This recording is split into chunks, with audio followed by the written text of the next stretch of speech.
Bonjour à toutes et à tous et bienvenue sur Runpack. On se retrouve aujourd'hui pour notre dernier épisode consacré aux pointes d'athlétisme. Et pour aujourd'hui, on va parler des pointes de fond et de demi-fond. Jean-Baptiste, toujours, est-ce que tu peux nous parler de ces pointes et de leurs caractéristiques? Alors même si aujourd'hui les pointes de demi-fond ont beaucoup évolué et on va être amené à en parler, on va retrouver une caractéristique commune à l'ensemble des modèles de demi-fond, c'est qu'on va avoir des chaussures qui vont être beaucoup plus plates et on va avoir une semelle un petit peu plus importante que sur les modèles de sprint, puisque plus la distance va s'allonger, plus on va rechercher du confort, plus on va rechercher de l'économie d'énergie, de la souplesse, parce qu'évidemment, si, comme tu le dis, si on a une forte rigidité sous le pied, bah, c'est aussi musculairement que ça va pêcher. Mais aujourd'hui, voilà, on est sur des nouvelles générations de pointes qui entrent sur le marché. On va avoir maintenant l'arrivée aussi sur l'athlétisme, sur la piste, de ces nouveaux modèles. Donc un des modèles aujourd'hui phare, c'est la ZoomX Dragonfly, donc elle porte le nom, hein, ZoomX, qui est donc en lien avec la mousse, qui est une mousse qui est très moelleuse, très rebondissante. Donc ça a l'avantage de procurer un très gros confort, mais également un bon retour d'énergie. Beaucoup de personnes ont aimé la Pegasus Turbo 2 par exemple, qui était faite en ZoomX. Bah, on va retrouver finalement cette même technologie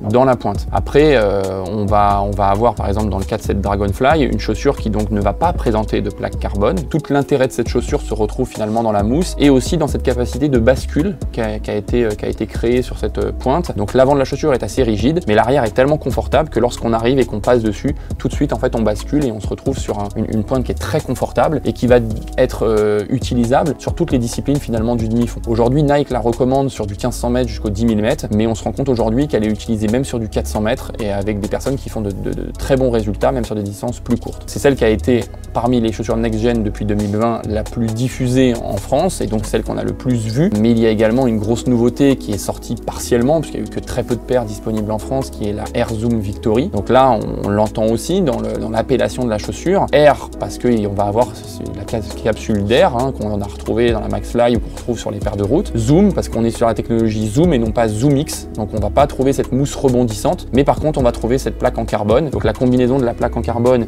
et des capsules d'air vont faire qu'on va être sur une paire de pointes qui va être plus sur du demi-fond court, plus dynamique, plus rigide, plus exigeante aussi à courir. Beaucoup ne la connaissent pas encore parce qu'ils n'ont pas eu l'occasion de la tester, mais c'est une paire qui est moins facile à appréhender, qu'il faut un petit peu de temps d'adaptation au modèle, contrairement par exemple à une Dragonfly avec laquelle on s'adapte très rapidement. Et puis on a l'arrivée depuis peu également de ce genre de nouveauté également chez Adidas, avec la Adizero Ambition, qui est le modèle équivalent de la Victory de chez Nike, qui va être un modèle plutôt distance courte. Là aussi, on sait que ça va plaire, puisqu'on est sur un produit qui, chez nous, par exemple, lorsqu'on a été livré il y a 10 jours, a été tout vendu en 1 heure. Donc c'est vrai qu'on sent qu'il y a un engouement derrière ces nouveautés. Et on est sur une paire de pointes qui va non pas présenter une plaque en carbone, mais des filaments en fait en carbone, qu'on appelle des rods chez Adidas, qui vont représenter un peu la forme de l'os du pied, de manière à ce que lorsque l'on pousse, en fait, on pousse sur des tiges en carbone pour rendre plus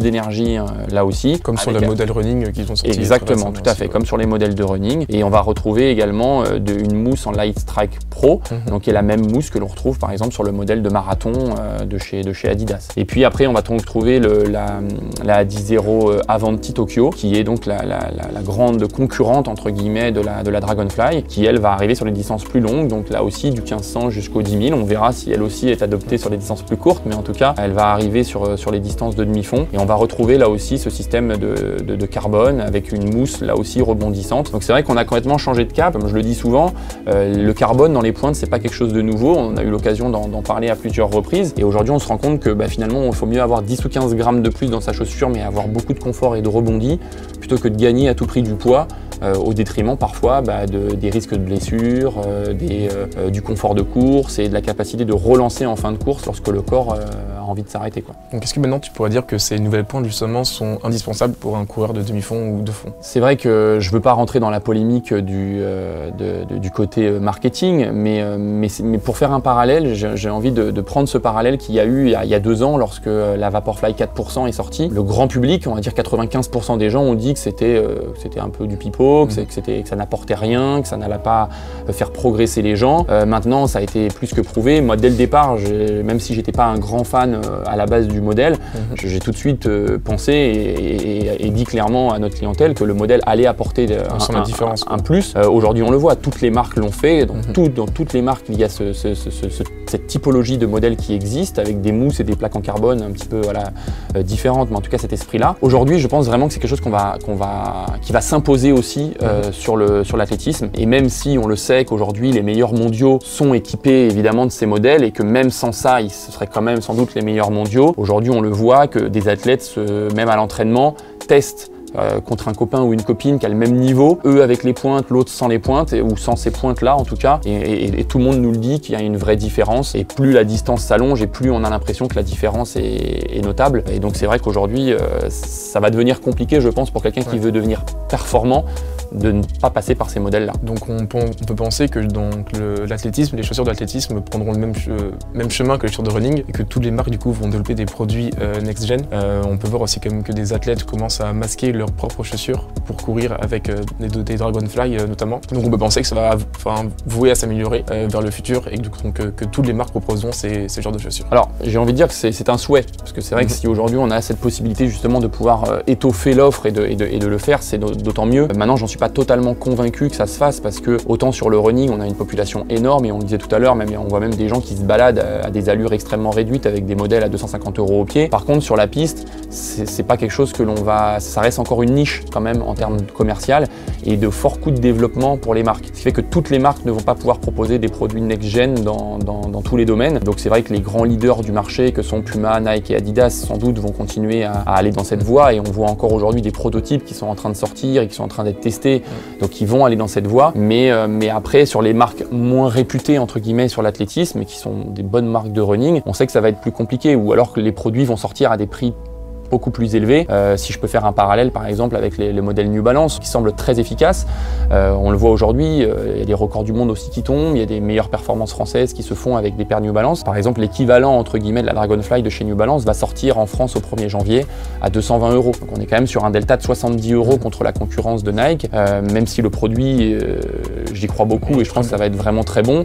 Voilà, le coût de production d'un tel produit est encore élevé sur des marques qui font pas des millions de paires de pointes par an évidemment dans le monde. Mais si de plus en plus le font, on peut imaginer que le coût va réduire et que les prix deviendront de plus en plus abordables dans le futur. Ouais. Donc on va maintenant parler d'une discipline qui a une spécificité, donc le steeple.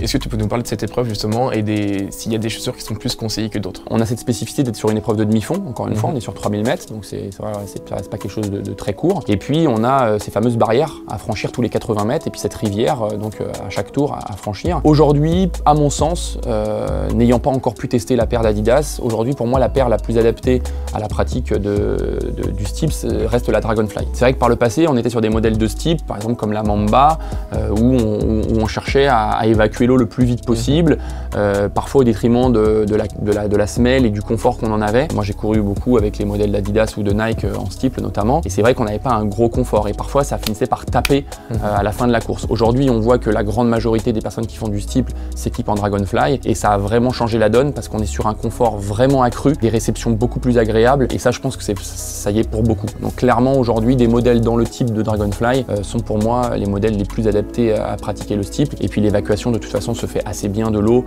puisque les modèles restent quand même très aérés, et ça c'est vraiment quelque chose de confortable aujourd'hui. Donc privilégier le confort justement et l'amorti de la chaussure. Tout à fait, parce qu'après le dynamisme il est encore là, mais encore une fois on est sur cet esprit aussi de bascule, cette idée que le pied en fait est accompagné dans son mouvement, chose qu'on n'avait pas forcément par le passé. Bah écoute, merci pour tous tes conseils encore une fois. C'était un grand plaisir. C'est tout pour cet épisode consacré aux chaussures de demi-fond. C'était également le dernier de notre série consacrée aux chaussures d'athlétisme. Salut à toi Jean-Baptiste, j'espère te revoir très bientôt. Quant à nous, on se retrouve très bientôt pour une nouvelle vidéo.